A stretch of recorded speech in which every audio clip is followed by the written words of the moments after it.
حدیث میں یہ ہشام بن عبد الملک حج کرنے آیا، اس سال حج کرنے امام بھی چلے گئے. آپ جس روحانی شان کے ساتھ حجر اسود کی جانب بڑھے تو مجمع چھٹ گیا، ہٹ گیا، سیدھا جا کے آپ نے حجر اسود کو چوما. آپ کو معلوم ہے بڑا مشکل، آج ہی نہیں پرانے دور میں بھی حجر اسود کو چومنا بڑا مشکل ہوتا تھا. آپ نے جا کے حجر اسود کو چوما تو ایک خارجی بولا. کافی سارے خارجی جو ہیں وہ بنو امیہ کے ساتھ مل گئے تھے. یہ خارجی کسے کہتے ہیں؟ خارجی اصل میں پہلے مولا علی کی فوج میں تھے. مولا علی نے یہ کہا کہ لڑائی ہو گئی ہے تو بیچ میں کسی کو حکم بنا لیتے ہیں. یہ ایک لمبی سیاست ہے، چھوڑو میں صرف مختصر بتا دوں.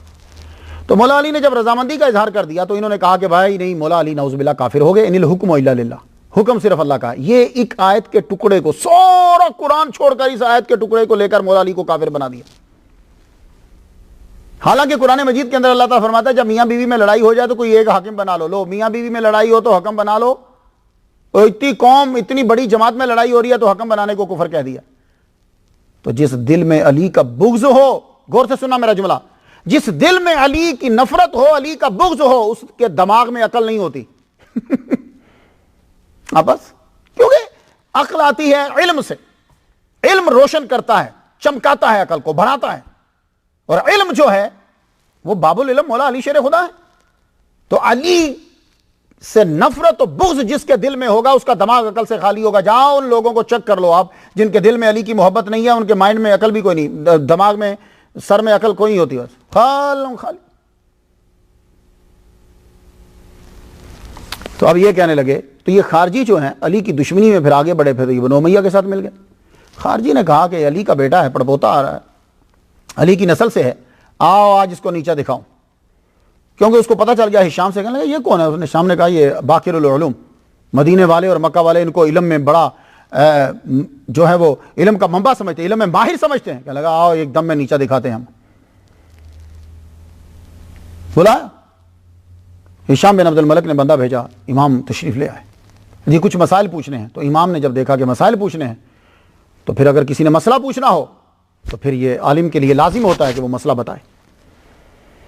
آپ گئے، آپ نے یوں دیکھا، سمجھ گئے. امام کو نور بصیرت دی. اگر عام ولی جو ہے نور بصیرت تگو بفراست المومن فإنه ينظر بنور اللہ، تو امام کا عالم کیا ہوگا؟ امام پہچان گئے. تو چپ، ہمارے یہاں بول بھائی. قرآن سے مسئلہ شروع ہوا. کہنے لگا قرآن مجید کی ایک آیت ہے، اللہ فرماتا ہے وَاسْأَلْ مَنْ أَرْسَلْنَا مِنْ قَبْلِكَ مِنْ رُسُلِنَا. یہ کیسے ممکن ہے کہ جو رسول پہلے سارے گزر گئے ہیں اپنی قبروں کے اندر ہیں، رب تعالیٰ محمد مصطفیٰ سے کہہ رہا ہے کہ ان سے پوچھو اجعلنا من دون الرحمن آلہۃ یعبدون، ان سے پوچھو. کیسے پوچھیں گے؟ پاسبل کیسے ہے؟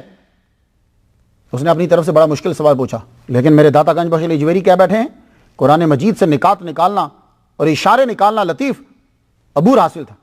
کہنے لگے اس آیت پر عمل ہوا؟ کہنے لگا کب؟ کہا جب حضور صلی اللہ علیہ وسلم معراج کی رات جا رہے تھے تو بیت المقدس میں آپ نے جب نماز پڑھائی تو نماز کے اندر آپ نے توحید اور ساری چیزوں کا اقرار وہاں ہوا. پیچھے وہ بھی تھے، انہوں نے آپ کے پیچھے نماز ادا کر لی.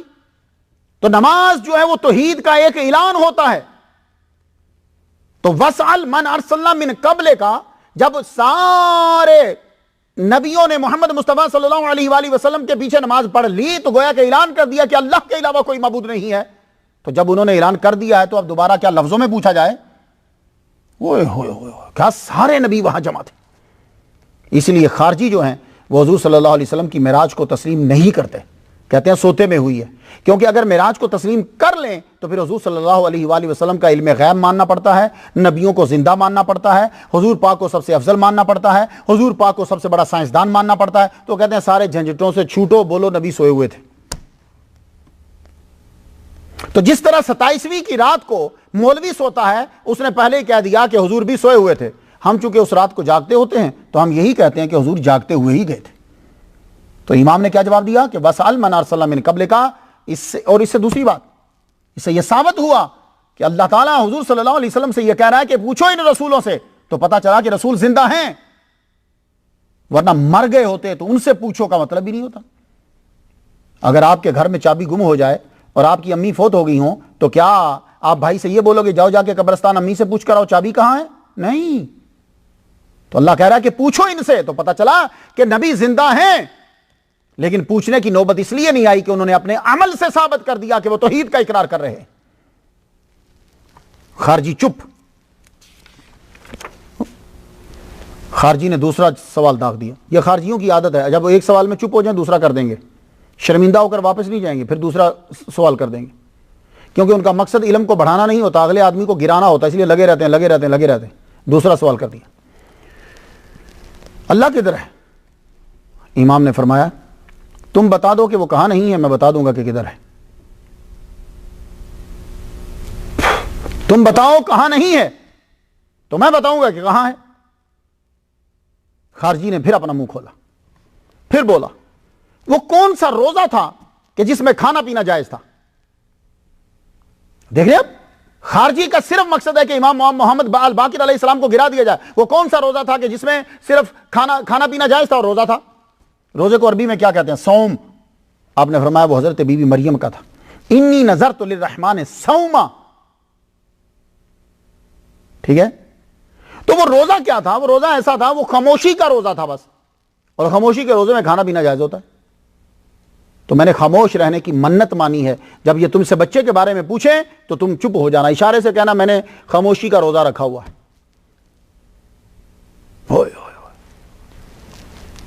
کہنے لگا, اب دیکھیں نا پھر چپ نہیں ہو رہا. اچھا تو آپ پھر یہ بتا دو کہ وہ کیا ہے جو بڑھتا ہے گھٹتا نہیں. لو مجمع رک گیا.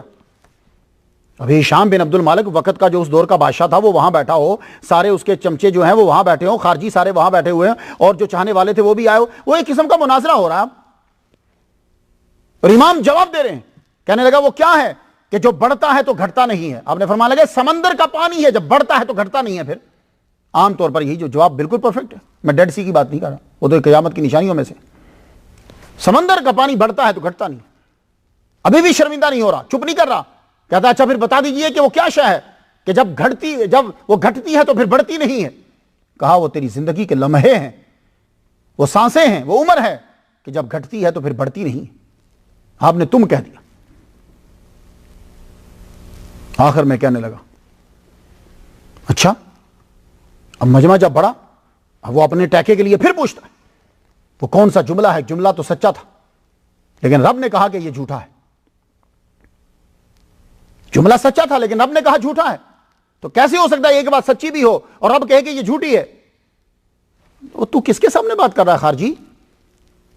تو باب العلم کی نسل کے ایک چشم و چراغ سے بات کر رہا ہے. آپ نے فرمایا سورہ منافقون کی پہلی آیت کے اندر جواب ہے. منافقوں نے آ کر اذا جاءک المنافقون قالوا نشهد انک لرسول اللہ واللہ یعلم انک لرسول. اللہ گواہی دیتا ہے. منافق آ کر آپ سے کہتے ہیں کہ ہم گواہی دیتے ہیں کہ آپ اللہ کے رسول ہو. اللہ فرماتا ہے اللہ جانتا ہے کہ آپ رسول ہو, لیکن یہ جھوٹ بول رہے ہیں.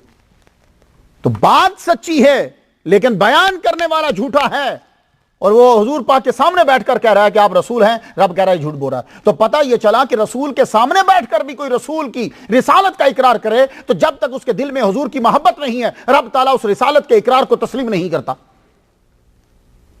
تو پھر رسالت کا اقرار تو ضروری ہے لیکن اس سے زیادہ ضروری حضور کی محبت ہے. اب جب وہ دیکھا کہ کوئی چیز بن نہیں پڑی تو اس نے ایک بہت اپنی طرف سے کہنے لگا آخری سوال, یہ اس کا مارکۃ الارا سوال تھا. کہنے لگا آج تک مجھے کسی نے جواب نہیں دیا. میں آپ سے پوچھتا ہوں کہ بتائیے کہ انسانی ہسٹری کے اندر وہ کون سا باپ ہے جو اپنے بیٹے سے چھوٹا ہے؟ ہائے ہائے ہائے. امام نے سر جھکایا, سر جھکا کر سر اٹھایا, فرمانے لگے عزیر علیہ السلام یہ وہ واحد باپ ہے جو اپنے بیٹے سے چھوٹا ہے عمر میں. اور خود ہی تشریح کرتے ہوئے فرمایا او کالذی مر علی قریہ وہی خاویۃ علی عروشہا قال انا یحیی ہذہ اللہ بعد موتہا فاماتہ اللہ مئۃ عام ثم بعثہ قال کم لبثت قال لبثت یوما وبعض یوم قال بل لبثت مئۃ عام فانظر الی طعامک وشرابک لم یتسنہ وانظر الی حمارک ولنجعلک آیۃ للناس وانظر الی العظام کیف ننشزها ثم نکسوها لحما. کہنے لگے وہ عزیر علیہ السلام ہے کہ اللہ تعالیٰ نے آپ کو سلا دیا تو آپ کی عمر 50 سال تھی, اٹھایا تو 100 سال گزر چکے تھے, لیکن جب آپ پہنچے گھر تلاش کیا تو آپ کا بیٹا جس کو 20 سال کا چھوڑ کر آئے تھے وہ آپ کا بیٹا 120 سال کا ہو چکا تھا اور آپ کی عمر 50 سال تھی۔ یہ واحد باپ ہے انسانی ہسٹری کے اندر کہ باپ عمر میں چھوٹا ہے اور بیٹا عمر میں بڑا ہے۔ خارجی چپ۔ جب خارجی چپ ہو گیا، آپ نے فرمایا میں ایک سوال کر کے پھر چلتا ہوں، تو تھک گیا ہوگا، تو خارجی ہے۔ ہوئے ہوئے ہوئے۔ اور خارجیوں کی پورے مذہب کی بنیاد جو ہے وہ اس آیت پر تھی، یعنی الحکم الا للہ، کہ علی جو ہے وہ کافر ہے۔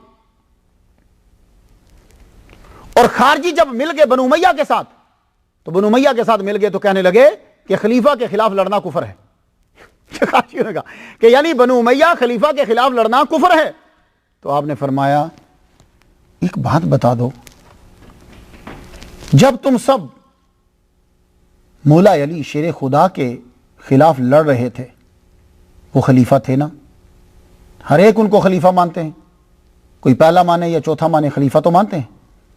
مجھے اتنا بتا دو کہ آج صحیح ہو یا اس دن صحیح تھے تم، بس۔ آج تم تب ٹھیک تھے کہ اب ٹھیک ہو؟ کہتے ہو کہ خلیفہ کے خلاف لڑنا کفر ہے، تو تب تم لڑے تھے ہیں، اور آپ بولتے ہو کہ آج خلیفہ کے خلاف لڑنا کفر ہے؟ تم تب ٹھیک تھے کہ اب ٹھیک ہو؟ خارجی اٹھا بھاگا۔ اور یہ خارجی کتنے نیک ہوتے تھے، میں آپ کو ایک مثال دے دوں، نمازیں ان کے برابر کی کوئی نہیں پڑھتی۔ یہ حضور نے بخاری میں یہ حدیث ہے، حضور نے پہلے فرما دیا تھا، نمازیں بے تاشا، قرآن اتنا یہ پڑھتے، کوئی کھجور نیچے گری ہوتی اٹھا کر کھاتے نہیں تھے، کہتے تھے گناہ ہے، اور ان کے نزدیک کوئی آدمی کبیرہ گناہ کر دے اس کی معافی نہیں ہے۔